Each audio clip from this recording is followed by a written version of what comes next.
नहीं देने मेरी गल कराओ साउंड मेरा सारा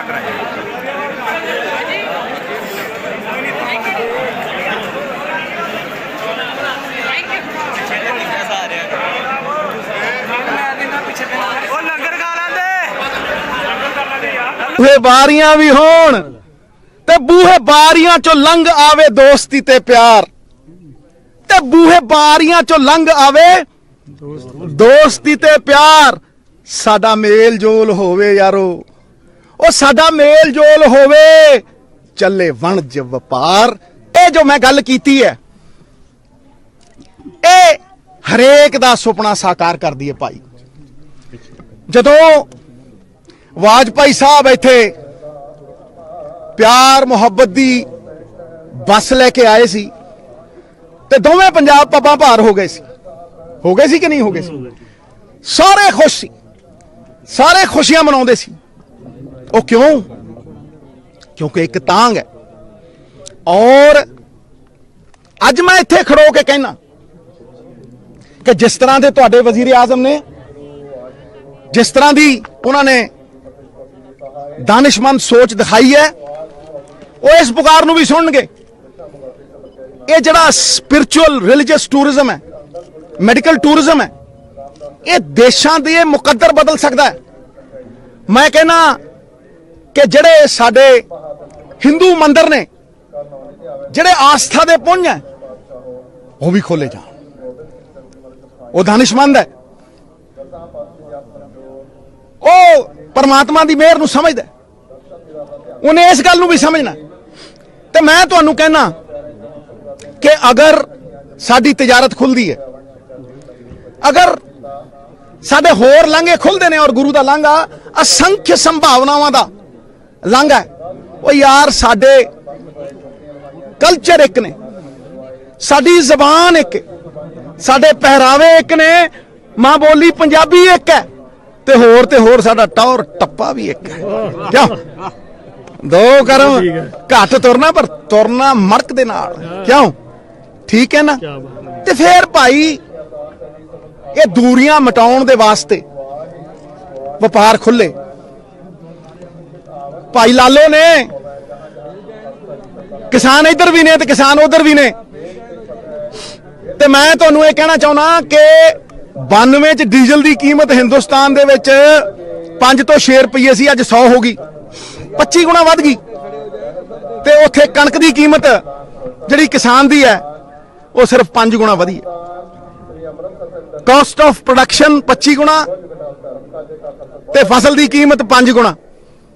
ते भाई जे अज हिंदुस्तान की कणक जे 25 सालां दे विच 300 तो 1700 हुई, ते अज वो कणक इत्थे पाकिस्तान के 34 देशों के दरवाजे दे उत्ते रखो ते 1700 दी इत्थे 3000 नूं विकदी है।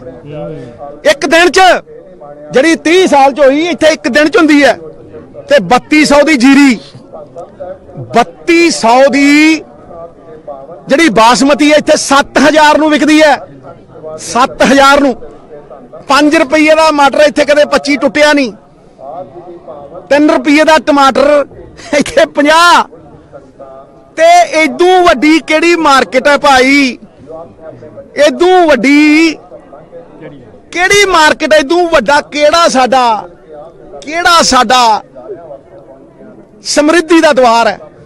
34 देशों नूं खुला सिल्कन रूट। ते भाई साडा समान 2100 किलोमीटर मुंद्रा पोर्ट ते क्यों जावे? 20 किलोमीटर अमृतसरों लाहौर क्यों ना आवे? ते जदों कराची बॉम्बे खुले, चलो अमीरां दा ओह है, कराची बॉम्बे खुले अमीरां वास्ते, ते भाई साडे सधारण बंदियां वास्ते, सिद्धूआं वास्ते, आम पंजाबी वास्ते फिर लाहौर ते अमृतसर क्यों ना खुले? क्यों ना खुले? क्यों ना पौंटा साहब वध तो वध बंदे जान, दर्शन दीदारे करन? क्यों ना ननकाना साहब सारा पंजाब उमड़ के आवे? क्यों ना टूरिज्म नूं बाबा चन्न तारे लावे? तुसीं कहने हो प्रमोट, मैं कहना चन्न तारे लावे। सो ये जिहड़ी गल अगे वधाउणी है ना, ਉਹ ਮੈਂ ਵਧਾ ਛੱਡੀ ਹੈ। ਔਰ ਮੈਂ ਕਹਿਣਾ ਤੁਹਾਨੂੰ ਕਿ ਅਗਰ ਇਹ ਹੋਇਆ ਤੇ ਦੋਵੇਂ ਪੰਜਾਬ, ਦੋਵੇਂ ਮੁਲਕ 6 ਮਹੀਨਿਆਂ ਦੇ ਵਿੱਚ 60 ਸਾਲ ਦੀ ਤਰੱਕੀ ਕਰਨਗੇ। 60 ਸਾਲ ਦੀ ਤਰੱਕੀ ਕਰਨਗੇ। ਇਹ ਸਾਡੇ ਲਈ ਲੋਕਾਂ ਦੀ ਜ਼ਿੰਦਗੀ ਬਦਲਣ ਦਾ ਇੱਕ ਬਹੁਤ ਸੁਨਹਿਰਾ ਮੌਕਾ ਹੈ, ਇੱਕ ਅੱਛਾ ਇਤਿਹਾਸਿਕ ਮੌਕਾ ਹੈ। ਤੇ ਮੈਂ ਮੋਦੀ ਸਾਹਿਬ ਨੂੰ ਵੀ ਗੁਜ਼ਾਰਿਸ਼ ਕਰਦਾ ਤੇ ਖਾਨ ਸਾਹਿਬ ਨੂੰ ਵੀ ਗੁਜ਼ਾਰਿਸ਼ ਕਰਦਾ ਕਿ ਖੋਲੋ ਇਹ ਦਰਵਾਜ਼ੇ, ਖੋਲੋ। ਇਹ ਸਾਡੀਆਂ ਕਿਸਮਤਾਂ ਦੇ ਉੱਤੇ ਕਿਉਂ ਲਾਤੇ ਤਾਲੇ? ਖੋਲੋ ਇਹ ਦਰਵਾਜ਼ੇ। ਇਹ ਪੋਟੈਂਸ਼ੀਅਲ ਹੈ। ਵੇਖੋ 275,000 ਕਰੋੜ ਦੀ ਪੋਟੈਂਸ਼ੀਅਲ ਹੈ ਟ੍ਰੇਡ ਦੀ, 34 ਦੇਸ਼ਾਂ ਦੀ ਤੇ ਹਿੰਦ ਪਾਕ ਦੀ 37 ਬਿਲੀਅਨ US ਡਾਲਰਸ, ਤੇ ਉਹਦੇ ਚੋਂ ਅਸੀਂ ਸਿਰਫ 2 ਤੋਂ 2.5 ਬਿਲੀਅਨ US ਡਾਲਰਸ ਨੂੰ ਇਸਤੇਮਾਲ ਕਰ ਸਕਿਆ। 2019 ਤੋਂ ਪਹਿਲਾਂ, ਇਹ ਅਸੰਭਵ ਸ਼ਬਦ ਬੇਵਕੂਫਾਂ ਦੇ ਸ਼ਬਦਕੋਸ਼ 'ਚ ਹੈ। 2019 ਤੋਂ ਪਹਿਲਾਂ ਖੁੱਲਾ ਸੀ ਇਹ ਵਪਾਰ ਤੇ 25% ਵਾਧੇ ਦੇ ਥਰੂ ਹੁੰਦਾ ਸੀ। 25% ਇਹ ਵਾਧੇ ਦੇ ਥਰੂ ਹੁੰਦਾ ਸੀ। ਸਿਲਕਨ ਰੂਟ 34 ਦੇਸ਼ਾਂ ਨੂੰ ਜਾਂਦਾ। ਹੁਸ਼ਿਆਰਪੁਰੀਏ ਚਿੱਟੇ ਕੁੜਤੇ ਪਜਾਮੇ ਪਾ ਕੇ ਬਲਕ ਬੁਖਾਰੇ ਤੱਕ ਆਉਂਦੇ ਸੀ ਤੇ ਕਹਿੰਦੇ ਸੀ ਜੋ ਸੁਖ ਛੱਜੂ ਦੇ ਚੁਬਾਰੇ, ਨਾ ਬਲਕ ਨਾ ਬੁਖਾਰੇ। ਬੋਲੋ, ਭੁੱਲ ਗਏ ਹੋ? ਤੁਸੀਂ ਭੁੱਲ ਗਏ ਹੋ? ਤੇ ਸਮਝੌਤਾ ਐਕਸਪ੍ਰੈਸ ਪੰਜਾਬ ਮੇਲ ਚੱਲਦੀ ਹੁੰਦੀ ਸੀ, ਦਿਲਾਂ ਨੂੰ ਜੋੜਦੀ ਹੁੰਦੀ ਸੀ। ਤੇ ਕਿਉਂ ਨਾ ਜੋੜੀਏ? ਜੋੜਨ ਵਾਲੇ ਨੂੰ ਮਾਣ, ਤੋੜਨ ਵਾਲੇ ਨੂੰ ਅਪਮਾਨ। ਕਿਉਂ ਨਾ ਗੁਰਬਤ ਮਿਟਾਈਏ?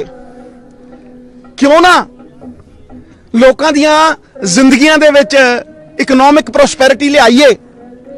ਕਿਉਂ ਨਾ ਇਹਨਾਂ ਦੁਸ਼ਮਣੀਆਂ ਨੂੰ ਮਿਟਾਈਏ? ਇਹ ਲਾਂਘੇ ਦਾ ਪੈਗਾਮ, ਅਸੰਖ ਸੰਭਾਵਨਾਵਾਂ ਦਾ ਪੈਗਾਮ ਮੈਂ ਅੱਗੇ ਵਧਾਉਣ ਆਇਆ। ਨਾ ਚੀਜ਼ ਸਾਫਾ ਜ਼ਮੀਨ ਦੇ ਉੱਤੇ ਲਾ ਕੇ ਤੁਹਾਡੇ 'ਚ ਹੀ ਮੈਨੂੰ ਰੱਬ ਵੇਖਦਾ। 3 ਕਰੋੜ ਪੰਜਾਬੀਆਂ ਦੇ ਵਿੱਚ ਮੈਨੂੰ ਰੱਬ ਦਿਖਦਾ। ਇੱਥੇ ਵਾਲਿਆਂ ਨੂੰ ਵੀ ਮੈਂ ਰੱਬ ਹੀ ਮੰਨਦਾ। ਤੇ ਇਸੇ ਕਰਕੇ ਮੈਂ ਕਹਿਣਾ ਕਿ ਆਓ ਵਲਦੇ ਜੰਗਲਾਂ ਦੇ ਉੱਤੇ ਬਰਸਾਤ ਕਰੀਏ। ਉਹ ਲਾਂਘਾ ਖੁੱਲਿਆ, ਬਾਬੇ ਦੇ ਨਾਂ ਦੇ ਉੱਤੇ ਇੱਕ ਨਵੀਂ ਸ਼ੁਰੂਆਤ ਕਰੀਏ। ਬਾਬੇ ਦੇ ਨਾਂ ਦੇ ਉੱਤੇ ਇੱਕ ਨਵੀਂ ਸ਼ੁਰੂਆਤ ਕਰੀਏ। ਤੇ ਮੈਂ ਇਹੀ ਅਰਦਾਸ ਕਰਦਾ ਕਿ ਮੇਰੀ ਇਹ ਅਰਦਾਸ ਕਬੂਲ ਹੋਵੇ, ਕਿਉਂਕਿ ਜਿਹੜੇ ਪਾਸਪੋਰਟ ਵਾਲੇ ਆ ਉਹਨਾਂ ਦੀ ਤਾਂ ਸ਼ਨਾਖਤ ਹੋਈ ਹੈ, ਉਹਨਾਂ ਦੀ ਤਾਂ SSPਆਂ ਨੇ ਸ਼ਨਾਖਤ ਕੀਤੀ ਹੈ। ਭਾਈ ਉਹਨਾਂ ਨੂੰ ਕਿਉਂ ਰੋਕਦੇ ਹੋ? ਜਦੋਂ ਯੂਰਪ ਦੇ ਵਿੱਚ ਜੰਗ ਹੋਈ, ਇਹ ਹਿਸਟਰੀ ਦੇ ਸਾਨੂੰ ਲੈਸਨ ਨੇ। ਜਦੋਂ ਯੂਰਪ ਦੇ ਵਿੱਚ ਜੰਗ ਹੋਈ ਤੇ ਇਟਲੀ, ਜਰਮਨੀ ਤਸ਼ੱਦਦ ਕਰਦੇ ਰਹੇ। ਪੋਲੈਂਡ, ਸਕੈਂਡੀਨੇਵੀਆ, ਇੰਗਲੈਂਡ, ਫਰਾਂਸ ਦੇ ਉੱਤੇ ਚੜ੍ਹਾਈਆਂ ਕਰਦੇ ਰਹੇ। ਕਰੋੜਾਂ ਜਾਨਾਂ ਗਈਆਂ, ਖਰਬਾਂ ਦਾ ਨੁਕਸਾਨ ਹੋਇਆ, ਬੰਬ ਸਿੱਟੇ ਗਏ। ਤੇ ਜਦੋਂ ਜੰਗ ਖਤਮ ਹੋਈ, ਵਿਨਾਸ਼ ਖਤਮ ਹੋਇਆ ਤੇ ਸੋਝੀ ਆਈ, ਉਹਨਾਂ ਕੀ ਕੀਤਾ? ਸਾਰੇ ਯੂਰਪ ਨੇ ਇੱਕ ਵੀਜ਼ੇ ਤੇ ਬਾਰਡਰ ਖੋਲ ਦਿੱਤੇ।